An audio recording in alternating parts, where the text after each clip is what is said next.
While I was drying my tears at the wake for my only son, I heard the cold voice of Carla, my daughter-in-law, cut through the silence of the room. "Tomorrow you have to leave this house. I sold everything and I'm going to start a new life." I froze. People were still signing the condolence book, and yet she chose that moment, the final farewell to my son, Thomas, to stab me with those cruel words. I swallowed the lump in my throat. I didn't want to turn my boy's farewell into an embarrassing scene. I just wanted him to rest in peace, at least on his last day on this earth. But the final blow came days later, during the reading of the will. Carla, with a mocking smile, whispered, "I hope you enjoy being homeless, because you won't receive a single cent." What she didn't realize was that fate had other plans. The instant the lawyer opened the envelope, Karma finally knocked on her door, and her smile vanished in the blink of an eye. But before I continue, make sure you are subscribed to the channel and write in the comments, where are you watching this video from? We love to know how far our stories are reaching. My name is Margaret Miller. I am 67 years old and I lived almost my entire life in Denver, Colorado. I lost my husband, Edward, to a heart attack 8 years ago, leaving me alone with our son, Thomas. After Edward passed, I sold our big house in the suburbs and used the money to help Thomas and Carla buy the house where we all lived. It was a family agreement. I would contribute financially and help with the household chores and with raising my grandson, Luke. "Mum, this house will always be your home too," Thomas told me that day as we signed the papers. His sincere smile calmed any worries I might have had about not having my name on the deed. After all, what son would kick out his own mother? For the first few years, everything seemed to work well. I cooked almost every night, kept the house clean, picked Luke up from school, and tended the garden that became the prettiest one on the block. I didn't mind doing these tasks. It was my way of contributing to our family. But things began to change subtly after Thomas was promoted. Carla started making comments. "Margaret, do you really have to use the blender so early?" "Oh, I think this house is getting small for 3 adults, don't you think?" Small comments that alone seemed harmless, but together formed a pattern that I ignored out of love for my son and my grandson. Then, on an ordinary Wednesday morning, I got the call that would change everything. Thomas, my 42-year-old boy, had suffered a brain aneurysm while at work. When I got to the hospital, he had already passed. The funeral was 3 days later. The church was full of flowers and familiar faces, everyone in shock at the sudden passing of someone so young. I sat in the front row, holding the hand of 9-year-old Luke, trying to be strong for him while my own heart was shattered. It was as the last guest was leaving that Carla approached. Her elegant black dress contrasted with her dry, calculating eyes. She waited until we were relatively alone, with only a few distant relatives still gathering their belongings. "Margaret," she said, her voice low but firm. "Now that Thomas is gone, we need to be practical. Tomorrow you have to leave the house. I already have an interested buyer, and I want to move to Miami with Luke." I was paralyzed. "Carla, we just buried my son. Our son. How can you think of selling the house now? And where do you expect me to go?" Her gaze was icy. "That's really not my problem, is it? The house is in my name. You must have saved something all these years living for free." "For free?" My voice failed. "I gave $180,000 for the down payment on this house, not counting everything I do daily." "No proof," she interrupted, shrugging. "It was a gift for your son, not for me, and now he's gone." Before I could reply, Carla walked away to talk to her brother, Gregory, who shot me a nasty look from across the room. I sat there, my hands shaking, unable to comprehend the cruelty of that moment. That night, alone in the room I had occupied for 5 years, I couldn't sleep. I remembered all the little clues I had ignored. Carla, hiding correspondence from Thomas, conversations abruptly interrupted when I walked into the room, documents quickly shoved into drawers. I had been naive, relying on my son's protection without thinking about what would happen when he wasn't here anymore. As I organized a few things, I found a small box Thomas had given me 3 months earlier. "Hold on to this, Mum. Don't tell anyone you have it. It might be important one day," he had said. At the time, I thought it was just some sentimental keepsake. I opened the box with trembling hands and found a key with a small note. "Safe Deposit Box 247, First National Bank. Password, Grandma's birthday." Next to it was a business card for a lawyer, Richard Sanders, with a handwritten note. "If anything happens to me, see Mr. Sanders immediately." A shiver ran down my spine. Did Thomas know? Had he anticipated that I would need protection? With my heart racing, I put the key and the card in my purse. For the first time since Thomas's death, I felt a small flame of hope.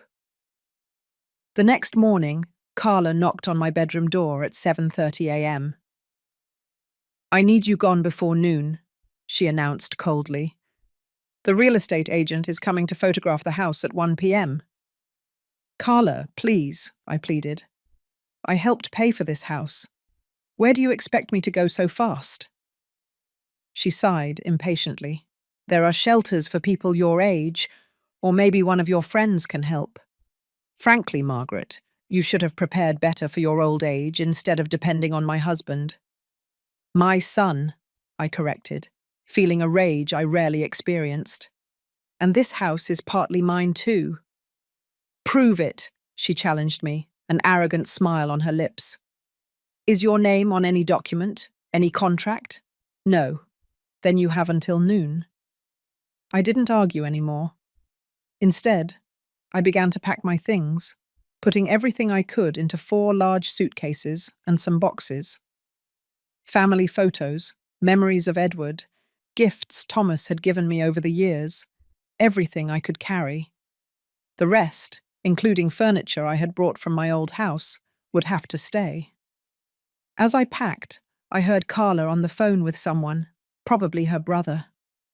"I finally got rid of her," she laughed. "You won't believe how much they're offering for the house. With Thomas's life insurance, I'll never have to work again. That old idiot really thought she was part of the family." Her words hurt deeply, but they also ignited something in me, a determination I didn't know I had. I finished gathering my things, put everything in my old car, and took one last look at the house I helped buy, the house where I thought I would live out my final days. Luke ran up to me before I got into the car. "Grandma, where are you going? Why are you taking all your stuff?" His innocent eyes were red and swollen. I hugged him tightly, feeling tears burn my eyes. "Grandma is going to live somewhere else for a while, sweetie, but I promise we'll see each other soon." "Mum said we're moving far away," he whispered. "I don't want to go. I want to stay with you." "Luke!" Carla called from the doorway, her tone sharp. "Get inside now. Let your grandma leave." I gave my grandson one last hug and got into the car, my hands shaking so much I could barely turn the key in the ignition.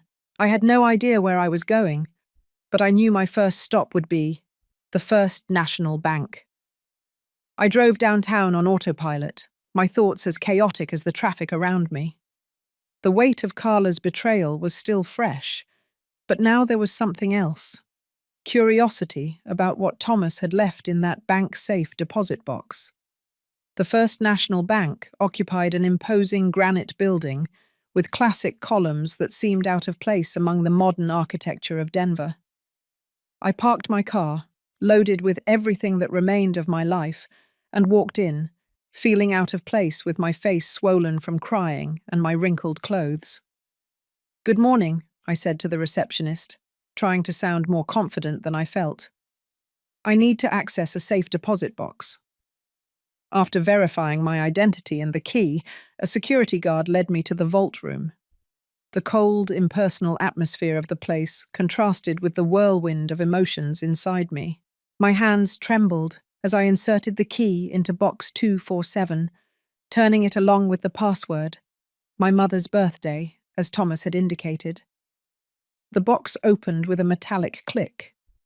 Inside was a black folder, a brown envelope, and a small wooden box. My heart pounded as I removed the contents and took them to a private room designated for clients. I opened the envelope first. Inside, I found a handwritten letter from Thomas. Dear Mum, if you are reading this, it's because my suspicions were correct.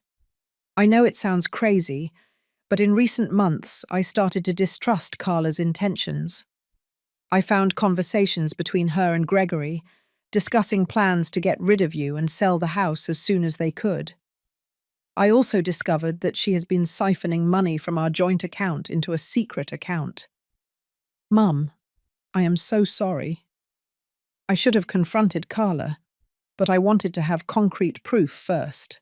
While I was investigating, I realized I needed to protect you in case something happened to me. In the black folder, you will find important documents. A signed contract between the two of us acknowledging your financial contribution to the purchase of the house, bank statements proving the transfer, and a legal document that guarantees your lifetime right of residency regardless of what happens to me. Everything is properly notarized. In the wooden box is a USB drive with emails, text messages, and recordings of conversations between Carla and Gregory that prove their intentions. I also included a copy of my updated will, leaving you my share of the house and half of all my assets. Contact Richard Sanders immediately. He is my lawyer and trusted friend, and he has all the instructions to help you. I love you very much, Mum. You always took care of me. Now it's my turn to take care of you. Love, Thomas. I read the letter 3 times, tears falling freely onto the paper. My Thomas, my boy, had realized everything and had silently prepared a safety net for me. Amidst the pain of loss, I felt a wave of love for him stronger than ever. With hands still trembling, I opened the black folder. As Thomas had described, all the documents were there.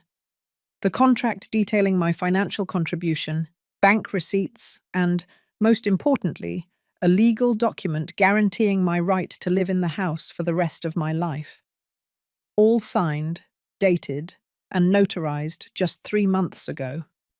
The wallet box contained a USB drive and a copy of Thomas's will. I had no way to verify the contents of the USB drive there, but the will was clear. Thomas left me his share of the house and half of all his assets, including his life insurance. The other half was to be placed in a trust fund for Luke, accessible only when he turned 25. Carla didn't know it, but she had just made a huge mistake by kicking me out. With new determination, I put everything back in my purse and grabbed my cell phone. The card for the lawyer, Richard Sanders, was still in my wallet. I dialed the number, surprised to be answered directly by him after mentioning my name. Mrs. Miller. His voice was warm and professional. I was expecting your call. Thomas let me know this might happen. Can we meet today? 2 hours later, I was sitting in Richard Sanders's elegant office in the Denver Financial Center. He was a middle-aged man, with graying hair and kind eyes behind thin-rimmed glasses. Thomas was more than a client. He was my friend, Richard explained as he examined the documents I had brought. He came to see me about 4 months ago, very worried. He said he had discovered something unsettling about his wife. What exactly did he discover? I asked. Richard hesitated briefly. Thomas found emails between Carla and her brother discussing plans for a future without you in the house. He also discovered suspicious bank transfers. He was investigating discreetly, gathering evidence. And he suspected Carla might... My voice broke. unable to complete the sentence. Thomas never explicitly mentioned fearing for his life, Richard replied cautiously, but he was certainly worried enough to take extraordinary preventive measures.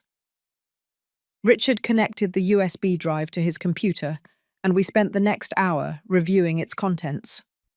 There were dozens of emails between Carla and Gregory, some dated back more than 2 years, discussing how it would be easier if I wasn't in the house, how Carla was tired of having a nosy old lady controlling her life.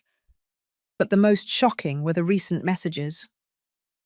After we get rid of her, we can sell the house and split the money. Thomas never needs to know how much we really got. Carla to Gregory, 3 months earlier. Remember that doctor you met? Could he help with the little life insurance problem? 5 years is a long time to wait. Gregory to Carla, 2 months earlier. I felt a chill as I realized the implications. Were they talking about hurting Thomas? Was it possible? Is this enough for an investigation? I asked Richard, my mouth suddenly dry. It's circumstantial, but definitely concerning, he replied gravely. I'm going to forward it to a colleague who handles criminal cases.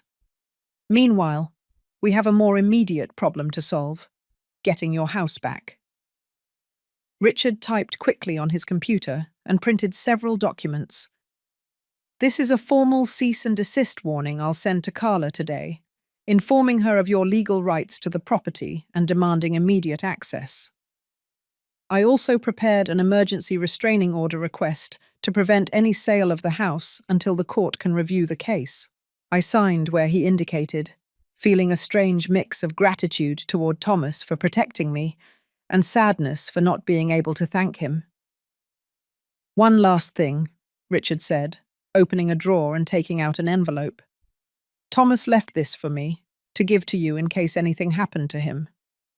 I opened the envelope carefully. Inside were a key to a new house and a debit card with a note. My apartment downtown. I use it for clients occasionally, but it's always ready. The card password is Luke's birthday. You have enough to start over if you need to. I love you, Mum. The tears returned with full force. Even amid his own suspicions and worries, Thomas had thought of everything to protect me. He knew, I whispered. Somehow he knew I would need protecting. Richard nodded solemnly.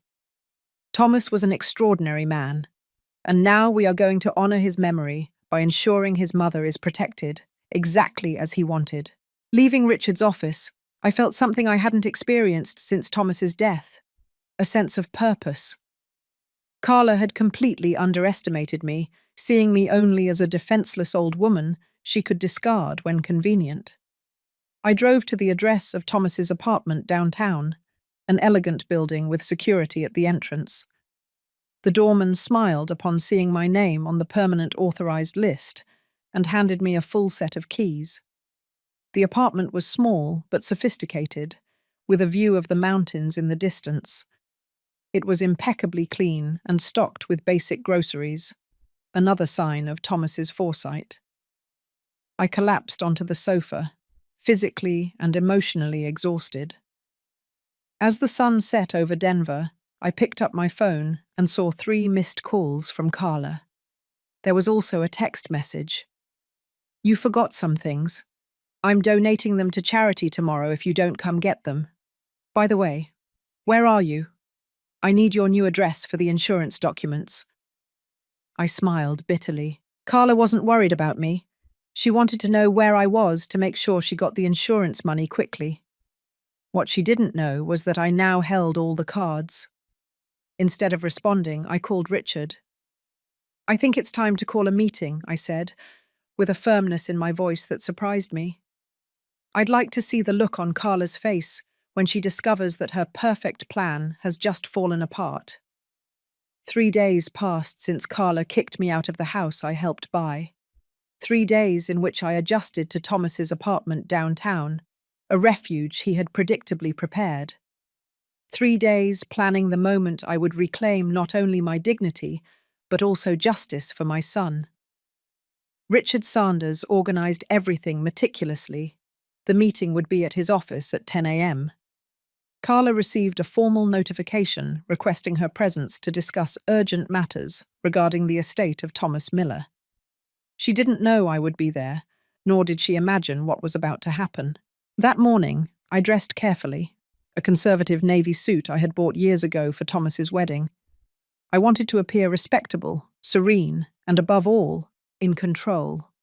No longer the submissive mother-in-law who could be discarded like old furniture. I arrived at Richard's office 30 minutes before the agreed time. He greeted me with an encouraging smile. "Are you ready for this, Margaret?" he asked, offering me a cup of tea. "More than ready," I replied, surprised by my own conviction. It's time for Carla to understand that she underestimated not just me, but Thomas too. At 5 minutes past 10 a.m., the receptionist announced Carla's arrival. Richard led me to an adjacent conference room where I could hear everything without being seen initially, a small tactical advantage he suggested. Through the slightly ajar door, I saw Carla enter the main office. She was impeccably dressed in a fitted black dress, her hair perfectly styled, the image of the elegant, mourning widow. Beside her was her brother, Gregory, tall and with an arrogant expression. Both carried folders and exuded confidence.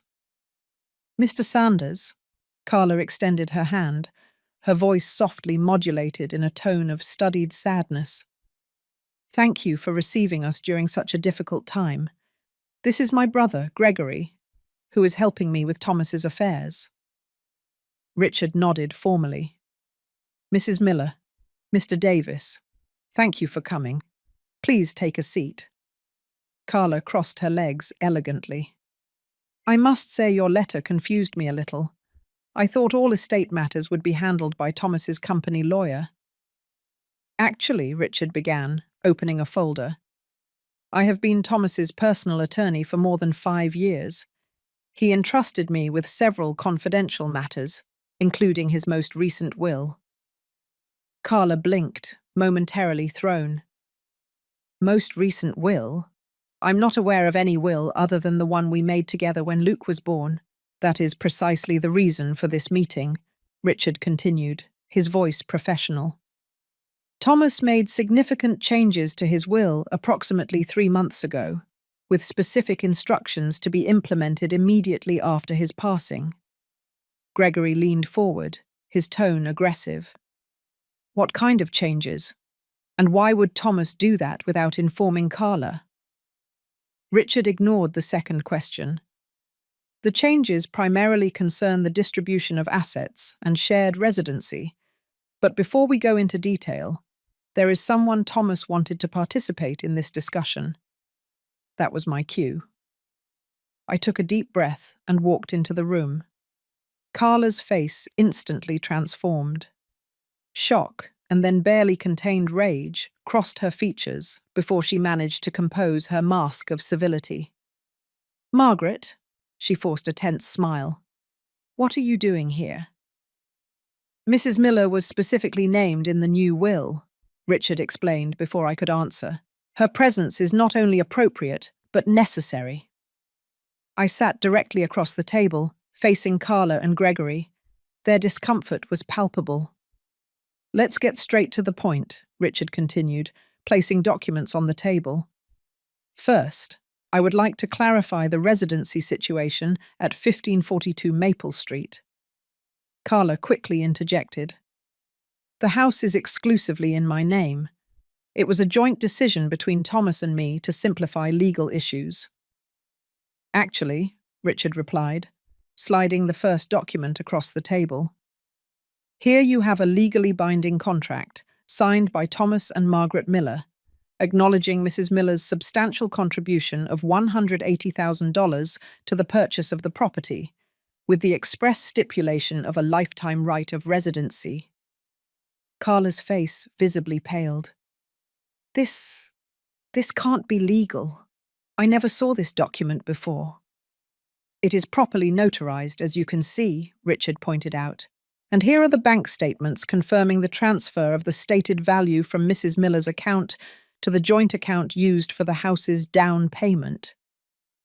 Gregory snatched the documents, examining them frantically. This could be contested. Thomas could have been coerced. By his own mother? Richard asked, raising an eyebrow. That would be difficult to prove, especially considering Thomas also left this. He played a recording on his computer. Thomas's voice filled the room. I am recording this as an additional record of my free and conscious decision to legally acknowledge the financial contribution of my mother, Margaret Miller, toward the purchase of our house. This document guarantees her right to reside in the property for the rest of her life, regardless of any future circumstances. I am doing this of my own free will, without any coercion.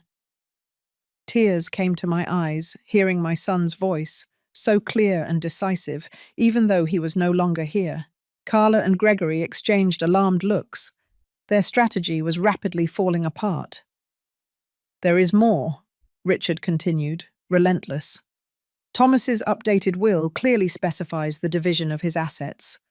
Half to Luke in a trust fund accessible at 25 years old, and half to Margaret Miller, including his share of the house and 50% of the life insurance benefit. Carla stood up abruptly. This is ridiculous. Thomas would never do this. We are going to contest these documents. You are free to try, Richard replied calmly. But before you make that decision, perhaps you'll want to consider this. He turned his monitor to show a series of emails and text messages between Carla and Gregory. The colour completely drained from Carla's face. Thomas sought me out a few months ago with concerns about suspicious activities, Richard explained.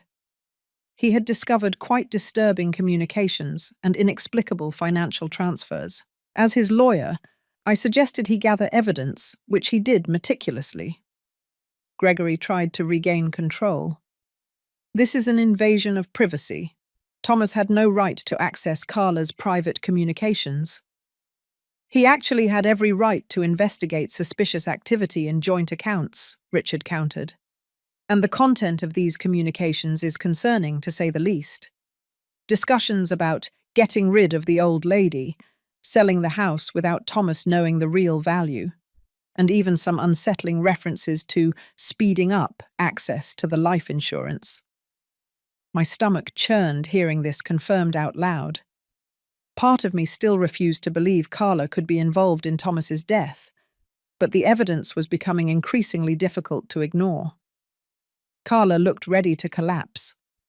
Her face alternated between extreme pallor and red patches of rage. That doesn't prove anything, she hissed. You're distorting innocent conversations. Finally, after all that time listening, I decided to speak. Carla, my voice was firm but low. The day of Thomas's funeral, you threw me out of the house I helped buy. You said I meant nothing, that I had no rights. You treated me like trash the moment my son, your husband, had just been buried. Carla tried to interrupt, but I continued. What you didn't realize is that Thomas saw right through your facade. He noticed how you really treated me when he wasn't looking, and he took steps to protect me. This is absurd, she replied, but her voice was trembling. Thomas and I were happy. He trusted me implicitly. Then how do you explain this? I asked, placing a photo of the bank transfers Carla had made from the joint account to a private account in the Cayman Islands on the table. The silence that followed was deafening. Richard cleared his throat. I have two options to offer today. First, we agree to the terms of Thomas's will. Margaret returns to the house immediately with all guaranteed rights, and none of this unsettling information goes beyond this room. Gregory leaned forward. And the second option? We contest everything in court, Richard replied simply. Every email, every transfer, every malicious word about Margaret becomes public record. And of course, the relevant authorities would be informed about certain coincidences related to Thomas's sudden passing. Carla seemed to be choking. Are you accusing me of something? I am not accusing anyone of anything, Richard replied softly. I am simply pointing out that Thomas was worried enough to take extraordinary precautions. The court can draw its own conclusions. The clock on the wall seemed to thunder in the silence that followed. Finally, Carla spoke, her voice defeated. What exactly do you want, Margaret? I looked her directly in the eyes. I want exactly what Thomas wanted for me. My place in the home I helped buy, my share of his inheritance, and the right to be a part of my grandson's life. Carla and Gregory conferred quickly in low voices. After a few tense minutes, she turned back to Richard. We will agree to the terms of the will, but I want this formalized, detailing exactly what belongs to whom. Richard was already prepared with the documents. Naturally, everything is ready for signature. As Carla signed the papers with trembling hands, I noticed something in her eyes I had never seen before. Fear. Fear of me, a woman she had considered insignificant. Leaving Richard's office that morning, I breathed the fresh Denver air with a bittersweet sense of victory. I had won a battle that should never have existed, but the cost had been immense. My son was no longer here. Even so, I felt a new strength born within me. Thomas had protected me in ways I would never have imagined, and now it was up to me to keep living to honor his legacy. On the way back to the apartment, I received a message from Richard. Everything is formalized. You can return to the house whenever you want. I stopped at the small coffee shop on the corner for a tea and to process everything that had happened. The autumn sun streamed through the windows, casting a golden glow on the tables. I was exhausted, but for the first time since Thomas's death, I didn't feel helpless. The decision to return to the house wasn't simple. On one hand, it was my right, and I wanted to be close to Thomas's memories and have easy access to Luke. On the other hand, the idea of sharing space with Carla after everything that had happened seemed unbearable. I decided I would return, but on my own terms. This would no longer be a situation where I felt like an intruder in my own home. Carla would have to understand that things had changed forever. When I arrived at the house on Maple Street that afternoon, I found Carla in the living room with partially packed suitcases. She froze when she saw me walk in with my own keys. I'm back, I announced simply. Carla nodded stiffly. Richard called me. You can keep the guest room again. No, I replied firmly. I'll be staying in the master bedroom. Her face hardened. That's my room. It was Thomas's room too, I countered. And according to the terms of the agreement, I am entitled to half the house. The master bedroom is part of that. Before she could respond, Luke ran down the stairs and practically threw himself into my arms. Grandma, you're back, he exclaimed, his small body trembling with excitement. Mum said you had gone to live somewhere else forever. I hugged him tightly, looking over his head at Carla, who had the decency to look embarrassed. I'm back, my love, I whispered to Luke, and I'm not going anywhere. That night was tense, with Carla and me navigating strange new territory. I cooked dinner, as I always did, but the silence at the table was oppressive. Luke tried to fill the gaps with stories from school, but even he felt the tension in the air. After dinner, as I was clearing the kitchen, Carla approached, her arms crossed defensively. We need to set some ground rules, she began. I put the last dish in the drying rack and turned to face her. Yes, we do. Rule 1. We never lie to each other again. Second, Luke is the priority. Third, this is my house as much as it is yours, and I expect to be treated with respect. Carla seemed surprised by my assertiveness, but nodded slowly. Fair enough. I also want to add that we need privacy, separate areas, separate schedules for using common spaces. Agreed, I replied. And Luke will have guaranteed time with both of us. A strange expression crossed Carla's face. For a moment, I thought I saw genuine sadness in her eyes. I really loved Thomas, you know, she said softly, in my own way. I didn't reply. There was nothing to say that wouldn't reopen wounds or provoke more conflict. Instead, I dried my hands and walked out of the kitchen. In the following weeks, Carla and I developed a cautious routine. Like two predators dividing the same territory, we maintained a respectful distance, interacting primarily through Luke. A month after my return, Richard called me with unsettling news. Thomas's final autopsy had raised some questions. Although the official cause of death remained an aneurysm, elevated levels of certain substances were found that could have contributed to the condition. It's not conclusive, Richard explained carefully, but the medical examiner found it suspicious enough to alert the authorities. They are considering opening an investigation. I felt a knot in my stomach. Part of me still refused to believe Carla could have gone that far. It was one thing to plan to get rid of me. It was a completely different thing to hurt Thomas. That night, I couldn't sleep. I lay there staring at the ceiling, thinking about all the little things I had noticed but ignored in the last months of Thomas's life. He seemed more tired. He had frequent headaches. Sometimes he seemed confused. All symptoms we attributed to work stress. The next day, I noticed Carla on the phone in the backyard, speaking in a low, urgent voice. When she saw me through the window, she quickly hung up and came inside, her face a mask of composure. "Margaret, I was thinking," she said with forced casualness. "Maybe we should sell the house after all, divide the money and go our separate ways. There are a lot of painful memories here." I looked at her for a long time. "No, Carla, we are not selling the house. Thomas wanted Luke to grow up here, and that is what's going to happen." Her eyes narrowed briefly before she forced a smile. "Sure, just an idea. I'm just trying to find a way to move on." That afternoon, I received a call from Detective Garcia of the Denver Police Department, requesting a meeting to discuss the circumstances of Thomas Miller's passing. I agreed immediately. The detective was a middle-aged man with sharp eyes that seemed to notice everything.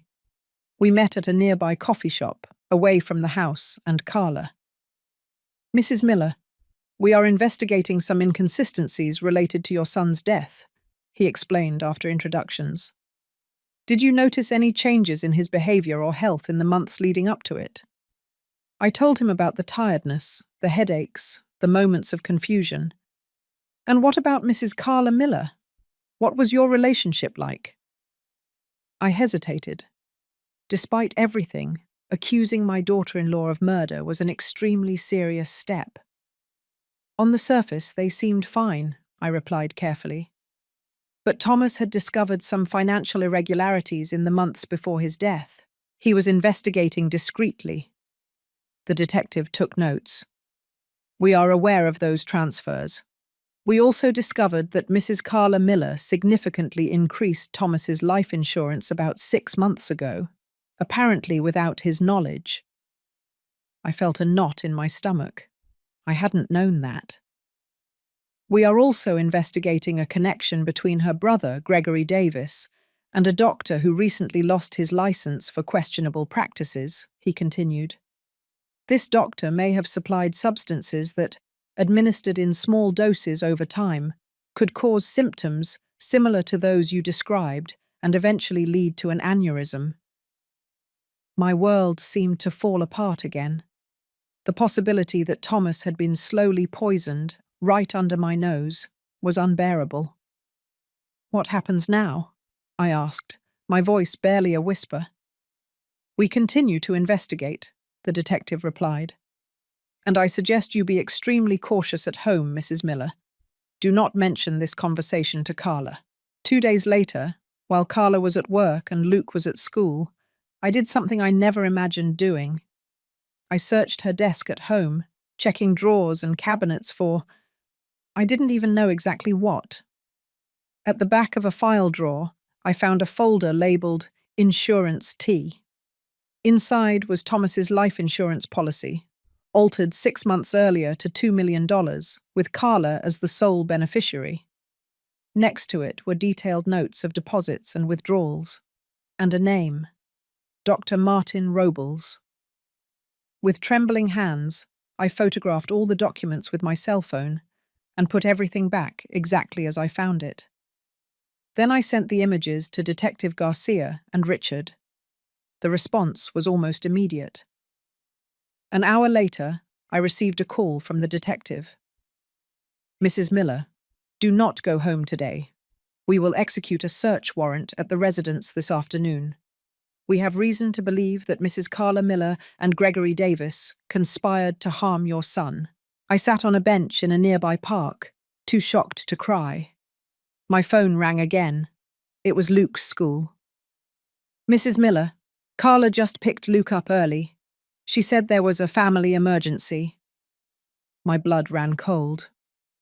When, exactly? About 20 minutes ago.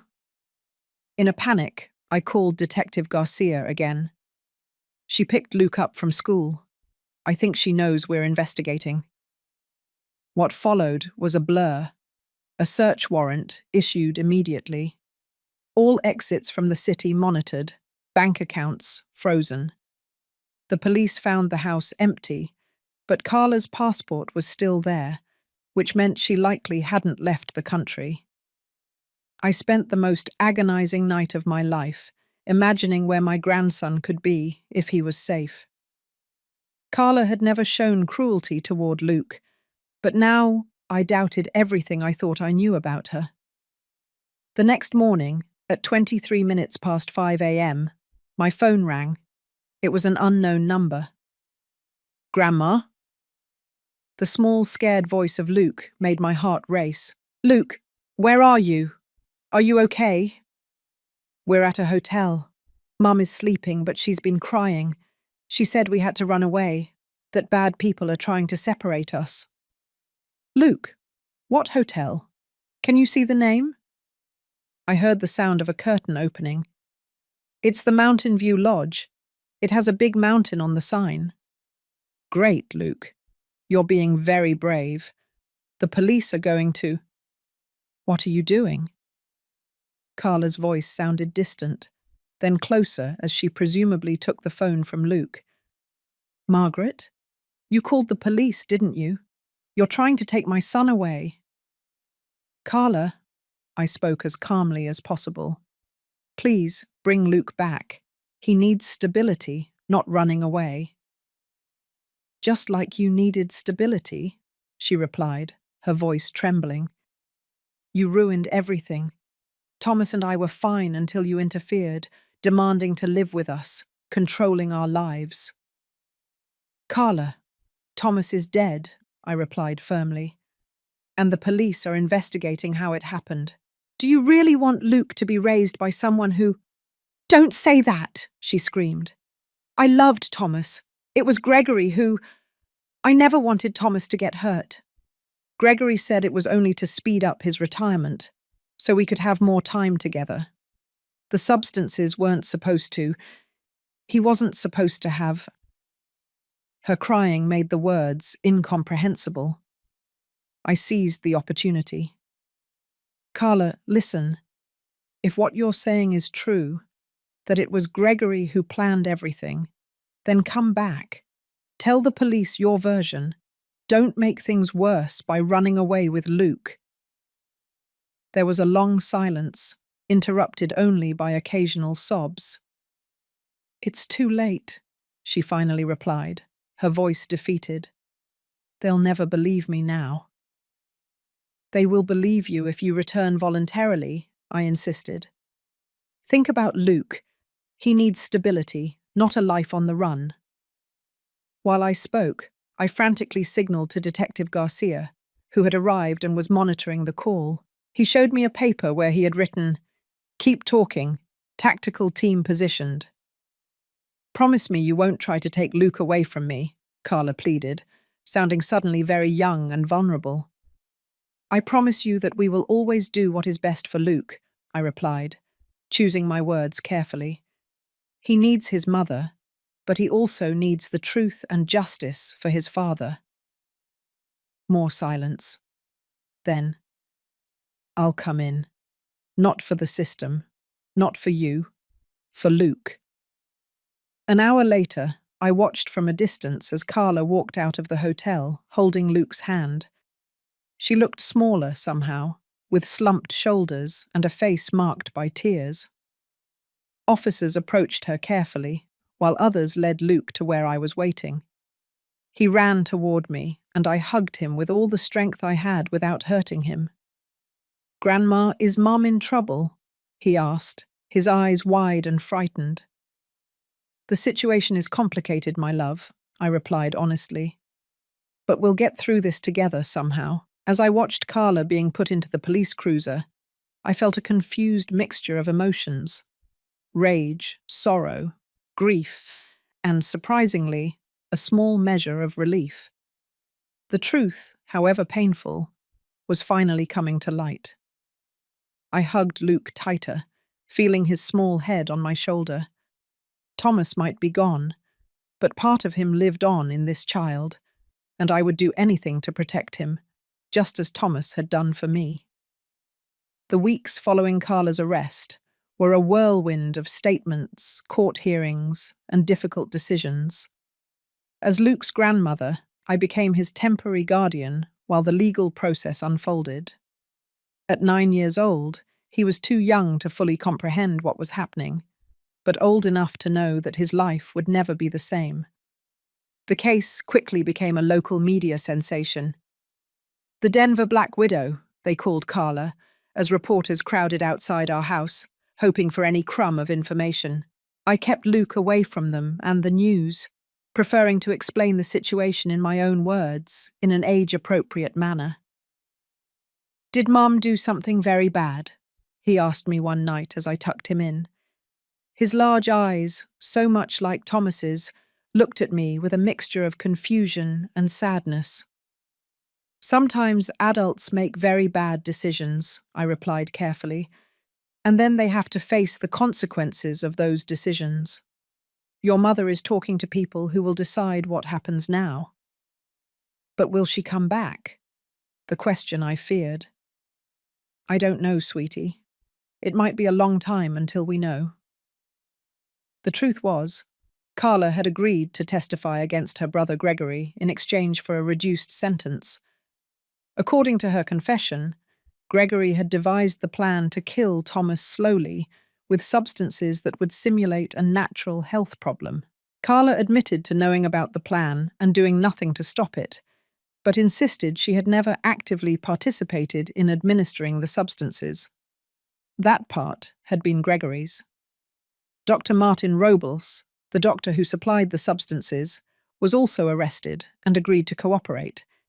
His license had already been revoked for questionable medical practices, and he faced serious charges that could keep him in prison for the rest of his life. One day, about 2 months after Carla's arrest, Richard invited me to lunch. We chose a small Italian restaurant away from the media and curious glances. "How is Luke?" he asked after we placed our orders. "He's having good days and bad days," I replied honestly. "He started therapy last week. The therapist says he is processing the trauma normally for his age." Richard nodded, his hands clasped on the table. "And how are you holding up, Margaret?" The question took me by surprise. I had been so focused on taking care of Luke, dealing with lawyers and the police, that I had barely had time to process my own feelings. "I'm functioning," I finally replied. "It's all I can do for the moment." "You know, Thomas would be very proud of how you are handling all this," Richard said softly. "He always spoke of your strength." I felt tears welling up. "I don't feel strong. Sometimes I feel like I'm just faking it for Luke. Sometimes faking strength is the very definition of strength. Richard smiled gently. But I called you here to discuss something specific. Gregory's trial is scheduled to begin in a few weeks. Carla has already reached an agreement and will testify against him. And? And the prosecutor would like you to testify as well. About Thomas's behavior in the months leading up to his death. About his relationship with Carla and Gregory. About the symptoms he was presenting. I felt a weight form in my stomach. The thought of sitting in a courtroom and reliving those moments, with Gregory staring at me, seemed unbearable. Do I have a choice? Technically, yes. They could subpoena you, but they would prefer your voluntary cooperation, Richard explained. Honestly, your testimony would be very valuable to the case. I took a deep breath. And what about Luke? Will he have to testify too? No, absolutely not, Richard assured quickly. The prosecutor is very clear about keeping Luke out of this. I thought for a moment. If I testify, does it mean Gregory will go to prison for a longer time? That he won't be able to hurt anyone else? Potentially, yes. Your testimony would significantly strengthen the case. Then I'll testify, I decided. For Thomas.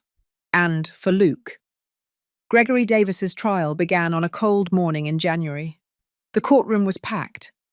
It seemed like all of Denver wanted to witness the proceedings against the man accused of meticulously murdering my son. Gregory looked smaller in the defendant's chair, his expensive suit now replaced by clothes provided by the prison system. His eyes, however, still possessed that calculating glint that had always made me uncomfortable. The prosecution's case presentation was meticulous. Forensic evidence, bank statements, emails, text messages. A trail of evidence that linked Gregory directly to Thomas's death.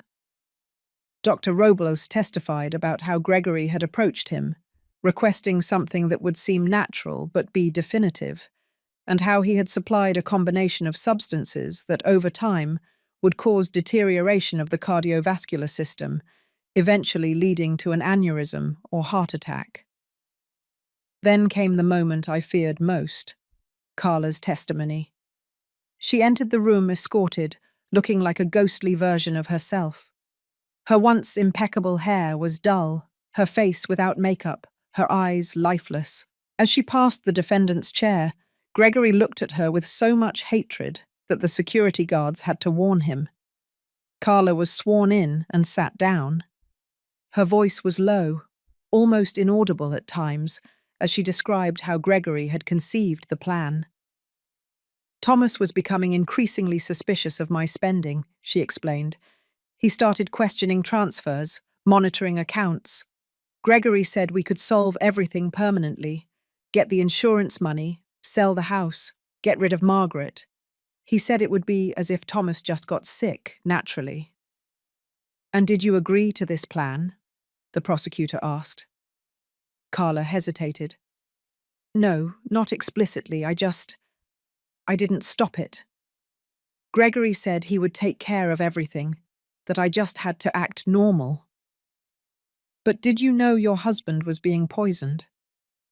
Tears began to stream down Carla's face. I suspected.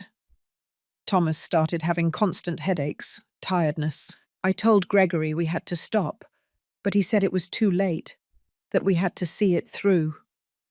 And what did you do with that information, Mrs. Miller? Nothing, she whispered. I did nothing. From the gallery, I watched her face as she spoke. Part of me wanted to feel satisfaction seeing her reduced to this, confessing her complicity in my son's death. But what I felt, surprisingly, was a deep sadness.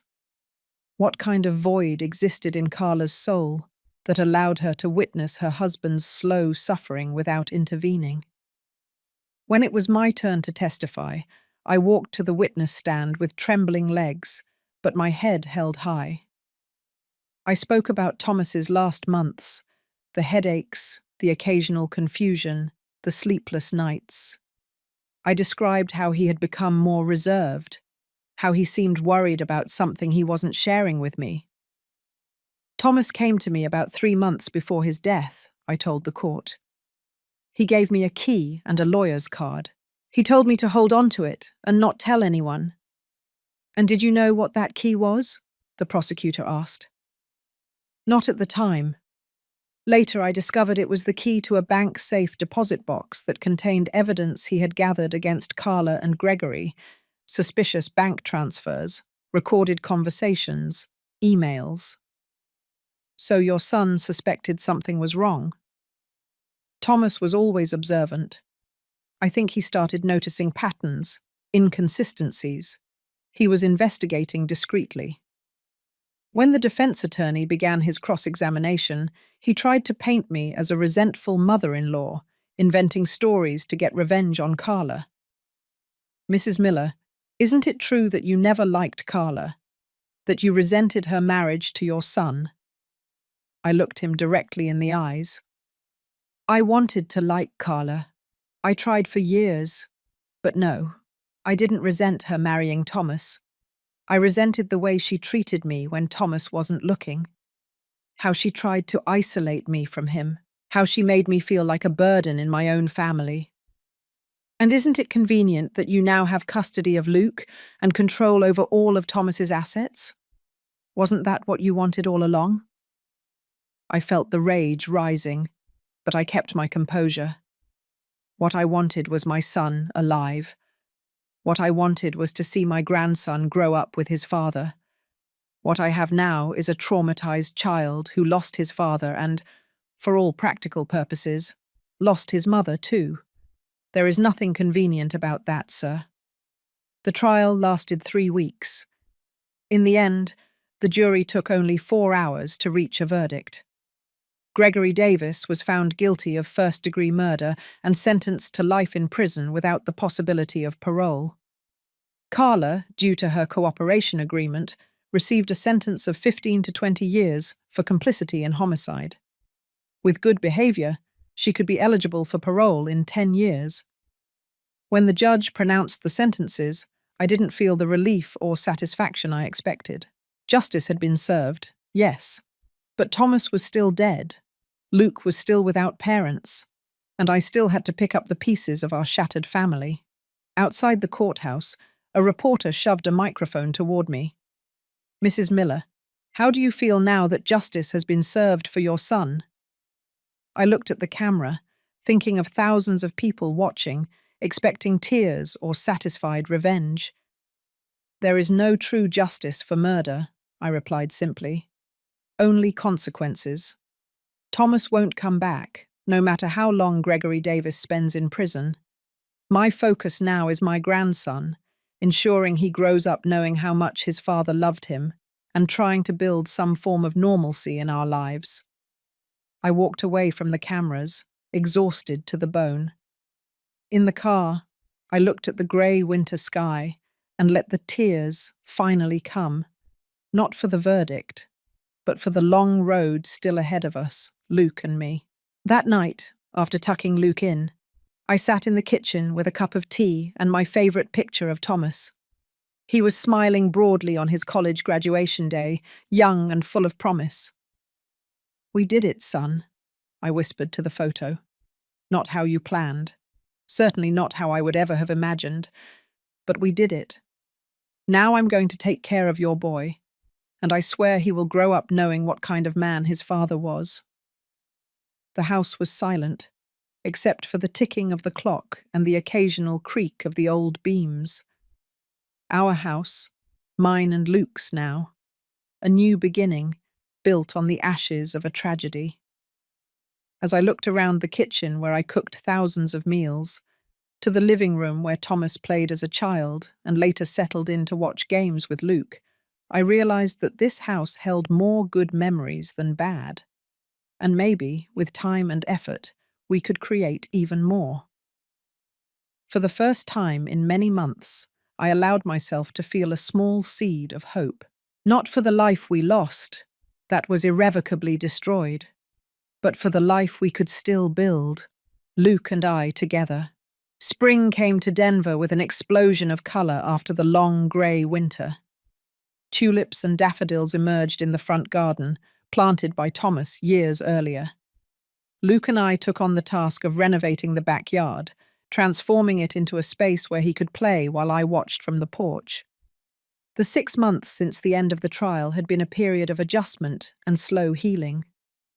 Luke continued in therapy, working through the complex feelings about his parents, the loss of one and the betrayal of the other.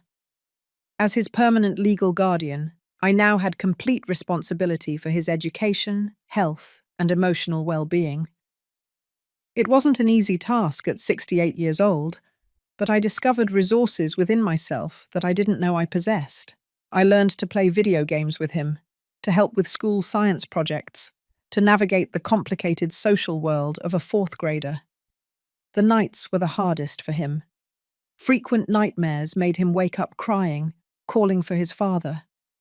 On a Saturday afternoon, while we were planting cherry tomatoes in the garden, Luke suddenly stopped, his small shovel still in his hand. "Grandma, do you think we should visit Mom?" The question took me by surprise. Carla was serving her sentence in a state prison about 2 hours away. She had visitation rights, but so far Luke hadn't expressed a desire to see her. "Would you like that, sweetie?" I asked carefully. He bit his lip, so much like Thomas when he was pensive. "I don't know. Sometimes I miss her, but then I remember what she did to Dad, and I get angry."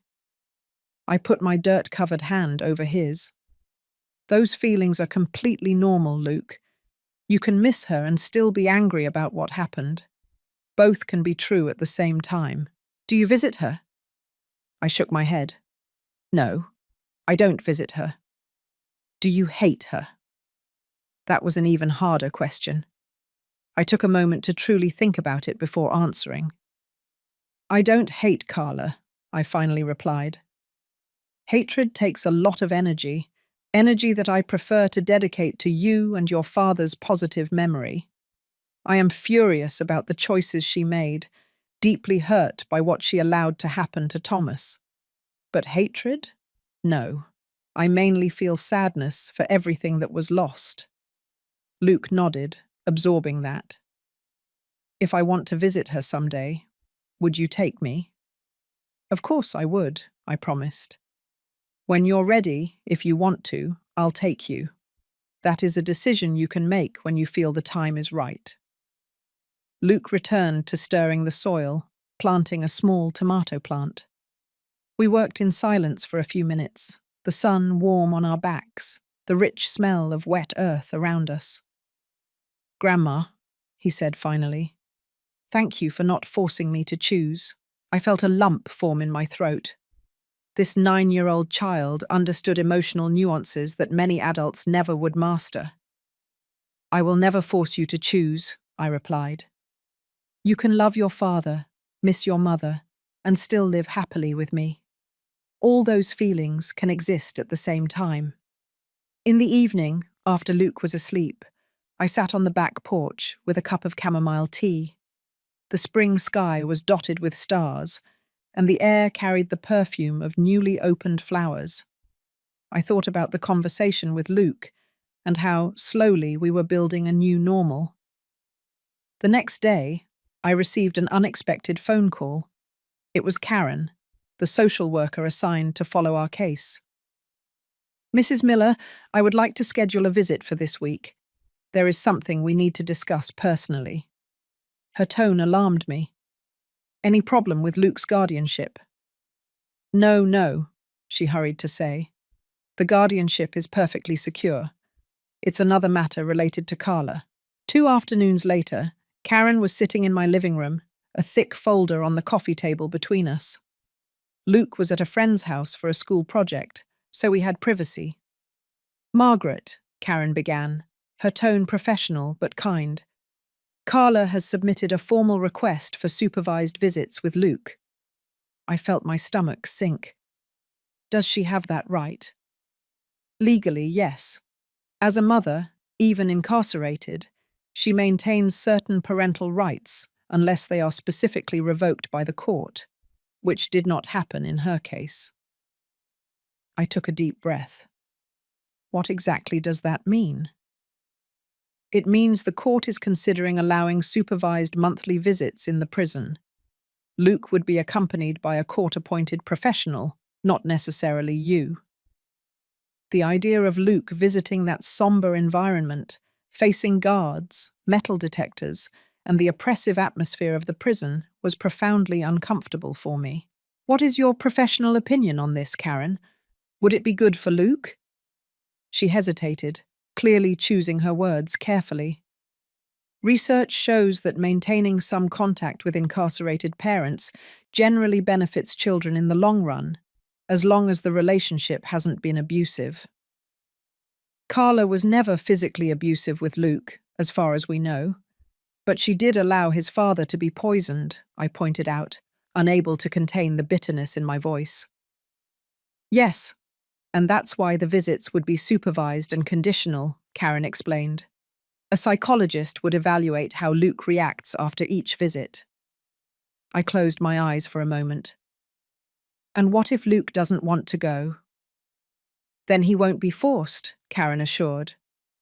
The judge has made it clear that Luke's wishes will carry significant weight in this decision, considering his age and maturity.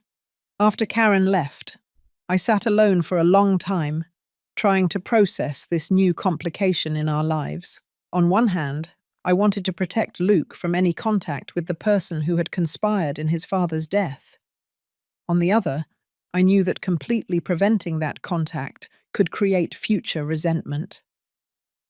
That night, after Luke returned and we had dinner, I sat with him in his room as he got ready for bed. "Luke, I need to tell you something important," I began, carefully choosing my words. "Your mother has requested to visit you." His eyes widened. "Here? Is she getting out of prison?" "No, not here. They would be visits in the prison once a month, and only if you want to, sweetie. No one will force you to do this if you're not ready." Luke was silent, distractedly pulling at a loose thread on his blanket. "Do you want me to go?" he finally asked. "I want you to do what you feel is right for you," I replied honestly. "You don't need to decide now. Think about it. Talk to your therapist at the next session." He nodded slowly. "Can I think about it for a while?" "All the time you need," I assured. 2 weeks later, Luke sought me out after dinner while I was washing the dishes. "Grandma," he said, his voice small but determined, "I think I want to see Mum, just once, to see what it's like." I dried my hands on the dish towel and turned to him. "Are you sure?" "Dr. Michelle said I can go once and see how I feel," he explained, referring to his therapist, "and that I don't need to keep going if I don't like it." "Then that's what we'll do," I agreed, pulling him into a hug. "Just one visit, and then we'll decide the next step." The first visit to the state prison was as tense and uncomfortable as I feared. Luke was visibly nervous as we went through security, his eyes wide at the high walls, fences, and armed guards. We agreed that I would wait in the visitors' area while he, accompanied by the social worker Claire, would meet Carla in the supervised visitation room. An hour later, Luke returned, his face an indescribable mask of emotions. In the car, on the way home, he remained silent for several minutes before finally speaking. "She looks different," he said. "Older and sadder." I nodded, keeping my eyes on the road. "I imagine so." "She cried a lot," Luke continued. "She said she was very sorry about what happened to Dad, that it was Uncle Gregory's fault, that she didn't know what to do." I kept my voice neutral, determined not to influence his interpretation. "How did you feel hearing that?" Luke thought for a moment. "Confused, sad, a little angry too. She kept saying she loves me, that she misses me, but... If she really loved me that much, Why did she let that happen to Dad? Why didn't she save him? The wisdom of that child left me speechless for a moment. That's a very important question, Luke, and a very difficult one. I told her that, he continued. I asked her why she didn't save Dad if she knew what Uncle Gregory was doing. My heart raced. And what did she answer? She just cried more and said she was scared that Uncle Gregory threatened her. But I don't know if I believe her, Grandma. I reached out and squeezed his hand gently. Sometimes we don't know what to believe, and that's okay. You were very brave today. I want to go home now, he said simply. The following week, Luke's therapist called us for a joint session. She explained that Luke was processing very complex feelings about the visit. He's dealing with a deep internal conflict, Dr. Michelle explained. On one hand, there is the natural love for his mother and the desire to believe her.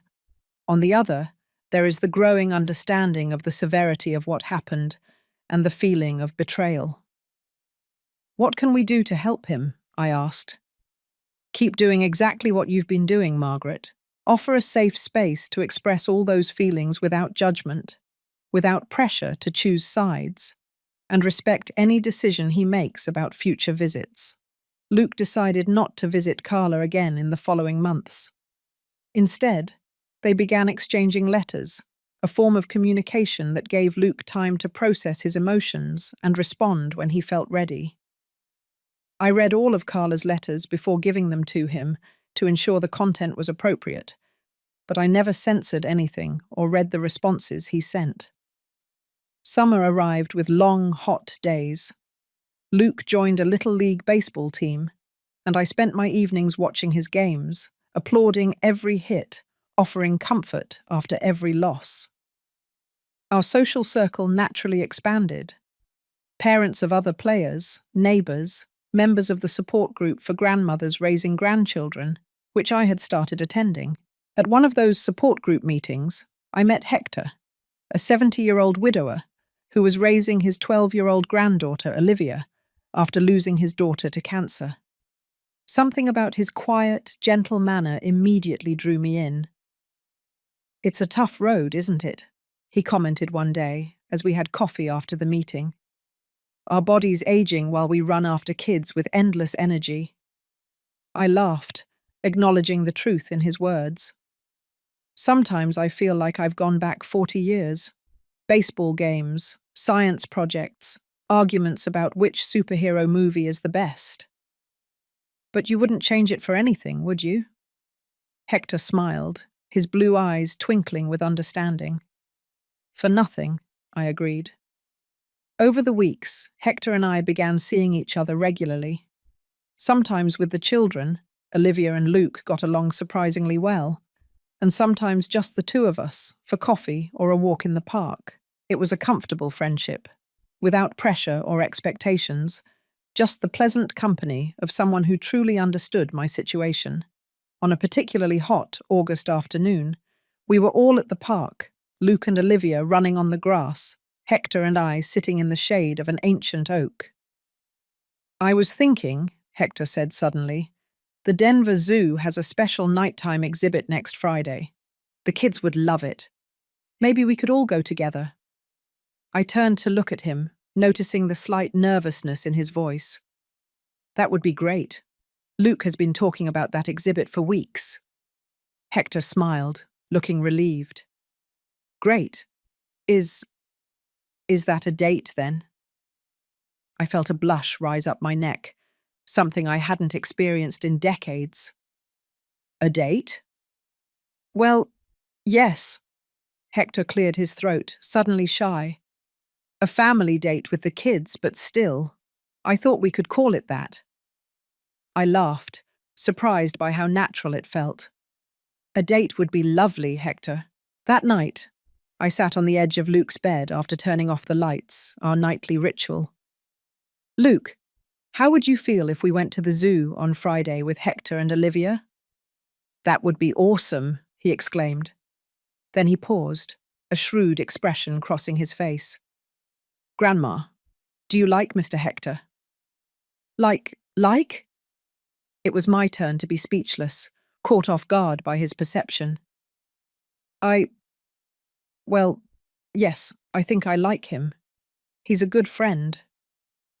Luke nodded with wisdom beyond his years. I think he's great. Mr. Hector is kind. And Olivia is pretty cool too, even though she's older. So you wouldn't mind if we sometimes go out all together, like a different kind of family? We're already a different kind of family, Grandma, Luke replied simply. Families come in all kinds of shapes, Dr. Michelle said. The important thing is that we love and care for each other. I swallowed the lump that formed in my throat. When did you get so wise, little one? He shrugged, smiling. I learned from the best. As summer gave way to autumn, our life continued to evolve. Luke went back to school, now in 5th grade, with new friends and challenges. Hector and I gradually grew closer, our friendship naturally evolving into something deeper. It was a mature and quiet relationship, based on mutual respect and shared understanding. 1 year after Thomas's death, we held a small memorial ceremony in the garden that Luke and I had cultivated together. We planted a young apple tree, Thomas's favourite fruit, and invited only a few close people. Richard Sanders, who had become a trusted friend, some of Thomas's work colleagues who had stayed in touch, Hector and Olivia, and 2 distant cousins, Viamchans, who had supported Luke during the trial. As we gathered around the newly planted tree, Luke stepped forward, holding a piece of paper. I wrote something for my dad, he announced, his voice small but firm. We all fell into respectful silence as he began to read. Dear Dad, it's been 1 year since you left. Grandma said writing might help, even though you can't really read. I'm in 5th grade now and I play baseball. The coach says I have a good throw, like you did. Sometimes I get mad that you're not here to watch my games or help me with math homework. Grandma tries, but she says math was never her strength. She laughs when she says that. I miss you every day, but it doesn't hurt as much as before. Dr. Michelle says that's normal, that grief changes over time. It doesn't mean I love you less. Grandma has taken very good care of me. She makes chocolate chip pancakes on Sundays, like you used to, and she always lets me pick a movie on Friday night. We have new friends now too, Mr. Hector and Olivia. They are great. I wrote to Mum last week. It's weird, but I think it's the right thing to do. I'm still angry at her, but Dr. Michelle says I can be angry and still care about someone at the same time. I promise I'll remember all the things you taught me. How to tie my shoes, how to make the perfect baseball pitch, and how to be kind even when it's hard. I love you forever, Luke. When he finished reading, there wasn't a dry eye in the garden. Luke carefully folded the paper and put it in a small hole he had dug near the tree, covering it with soil. That way Dad will always know how I'm doing, he explained. That night, after everyone left and Luke was in bed, I sat on the porch looking at the newly planted tree, its delicate silhouette against the night sky. You would be proud of him, Thomas, I whispered into the quiet night air. As proud as I am. I felt a peace I hadn't experienced for a long time. The life we had now wasn't the one we had planned. It certainly wasn't the one Thomas had imagined when he prepared that secret safe deposit box to protect me. It was a life built from the ashes of a tragedy, marked by deep scars. But it was also a life filled with love, new connections, and growth. Luke was flourishing, learning to navigate complex emotions with wisdom beyond his years. I had discovered reserves of strength I never knew I possessed. And perhaps most surprising, I had found a new purpose and even a new chance at companionship with Hector, something I never imagined possible at 68 years old. Life goes on in ways we can never predict, I murmured to the night, a melancholic smile on my lips. Right, son? A gentle breeze rustled the apple tree's leaves, as if in reply. And for a moment, I felt Thomas close again, his love enveloping us as it always had, unconditional, protective, and eternal. Nothing would erase what we had lost. Nothing would change the terrible choices Carla and Gregory had made. But the future was still ours to mold. Mine, Luke's, and now Hector's and Olivia's too. An unconventional family built not only by blood, but by choice and love. 3 years passed since that first memorial tree was planted in our garden. Luke was now 12 years old, growing fast, his features increasingly similar to Thomas's. He excelled in baseball, had a small group of loyal friends, and continued his sessions with the therapist, though only monthly now. Our expanded family had found a comfortable rhythm. Hector and I married in a small ceremony in the garden 2 years ago, with Luke and Olivia as our only official witnesses. We decided to keep our houses separate, me with Luke, Hector with Olivia. But we spent most weekends together, creating new family traditions. Carla continued serving her sentence, now in the 4th year of 15. Luke had resumed occasional visits, approximately every 3 months, always accompanied by a court-appointed professional. The visits were difficult, frequently emotional, but Luke insisted on wanting to maintain them. "I need to understand," he explained once. "Not to forgive, not yet, but to understand." On a beautiful Saturday morning, the mail carrier delivered a letter addressed to me. The sender surprised me. Carla Miller, Colorado State Prison, Women's Wing. In 3 years, Carla had never attempted to contact me directly. Our communication was strictly through official channels, related exclusively to Luke. Seeing her name on the envelope instantly made me tense.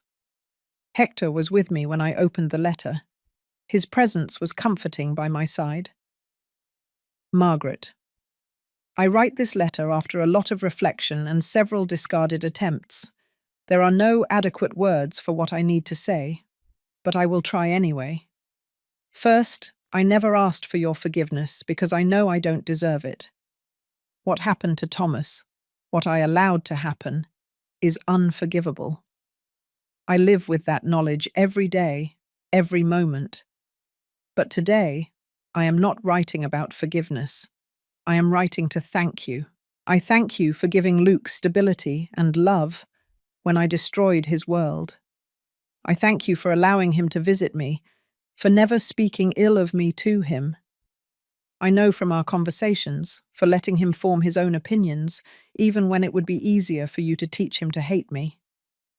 Luke tells me about baseball, about school, about you and Hector and Olivia.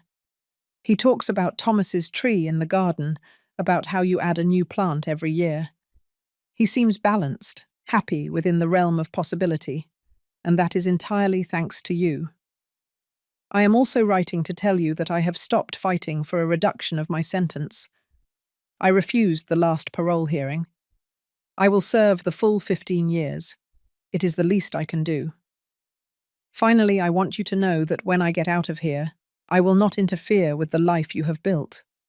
Luke will be 21 years old then, an adult, capable of deciding what relationship he wants to have with me, if any. I will fully respect that decision. Thomas was right to protect you. He always saw what I refused to see, the strength and heart that you have. I was not worthy of either of you. With respect and gratitude, Carla. When I finished reading, I realized I was crying. They weren't tears of sadness, nor of rage, but something more complex, an acknowledgement of the terrible weight we all carried, and perhaps a small relief from that belated admission. "Are you going to answer?" Hector asked gently. "I don't know," I replied honestly. "I need to think." For days, I carried that letter with me, rereading it in quiet moments, trying to understand my own conflicting emotions. I had not forgiven Carla. I doubted I could ever completely forgive her. But there was something in her letter that seemed genuine. a glimpse of the person she perhaps could have been in other circumstances. A week later, I sat down at the kitchen table and began to write a reply. Carla, I received your letter. It was unexpected, but I appreciate your honesty. I cannot offer you forgiveness. It is not mine to give. Thomas was the one who would need to forgive, and that opportunity was taken from him. But I acknowledge your decision to take full responsibility by serving your full sentence. It is a step in the right direction. As for Luke, I will continue to do what I have always done. Put him first. This means allowing him to maintain some kind of relationship with you, to the extent that it is healthy for him. It also means protecting him from any further harm. He is growing into a remarkable young man, kind, thoughtful, sometimes profoundly wise for his age. I see a lot of Thomas in him, not just in appearance, but in character. I believe that when the time comes, Luke will make his own decisions about his future relationship with you. I will not interfere in those decisions, whatever they may be. Margaret. It was a short reply, without emotional effusiveness, but honest. I sealed the envelope and put it in the mail the next day. As the years went by, Luke kept growing, transforming from a child to a teenager. At 15 years old, he was almost as tall as Thomas had been, with the same easy smile, the same contagious laugh. His visits to Carla had become less frequent, now only twice a year, but he maintained regular correspondence with her. One evening, after returning from one of those visits, Luke sat with me on the porch, looking out at the memorial garden we had expanded over the years. The original apple tree was now producing its first fruits, and around it grew rose bushes, lavender shrubs, and a small wooden bench where I frequently sat to read. "Grandma," Luke began, his voice now deeper, a sign of full adolescence. "I always wanted to ask you something, but I never found the right moment." "You can ask anything," I replied, putting down the book I was reading. "Do you think Dad knew what was going on? About what Uncle Gregory and Mum were doing?" The question took me by surprise. In all these years, Luke had never asked so directly about the details of Thomas's death. "I think he suspected something was wrong," I replied carefully. "That's why he took steps to protect me, to protect us. He left the safe deposit box with the evidence, the apartment, everything prepared." Luke nodded slowly. "I've been thinking a lot about that lately, about how Dad must have felt, suspecting but unsure, imagining if his own wife could be doing something like that. It must have been unbearably difficult for him. You know what's strange? The older I get, the harder it is to remember specific things about him, how his voice sounded exactly, or what it felt like when he hugged me. But at the same time, I feel like I understand him better now than when I was a kid." I reached out and squeezed his shoulder. "I think that's natural. Our memories change, but our understanding deepens. And you have so much of him in you, did you know? Not just in looks." Luke smiled, a bittersweet smile. "Mum said the same thing today. She said sometimes it's hard for her to look at me because I look so much like him." We sat in silence for a moment, contemplating the garden and the stars beginning to appear in the night sky. "You know, Grandma," Luke said finally, "I think I understand now why you never tried to make me hate Mum, even after everything that happened. You knew I would need to figure out my own feelings about it." "Complicated feelings are part of being human," I replied. "Anger, love, disappointment, longing, they can all coexist at the same time. No one can tell you how to feel, not even me." "I hate her for what she did," Luke admitted, his voice low. "Or at least I hate her actions, what she allowed to happen. But I can't hate her completely. Does that make me a terrible person?" "That makes you a human being," I replied firmly. And an extraordinarily compassionate human being, considering everything. Luke nodded, seeming to find some comfort in my words. There's something else I wanted to tell you. I decided I want to study law, like Dad. I want to help people like us, families affected by crimes. My heart swelled with pride. Your father would be so proud of that choice. You think so? He asked, suddenly sounding like the younger boy he once was. I'm absolutely sure, I replied. Later that night, after Luke went up to his room, I sat alone in the garden, under the soft moonlight. I thought about Thomas, about how he had foreseen the need to protect me, about how his love continued to guide our lives so many years later.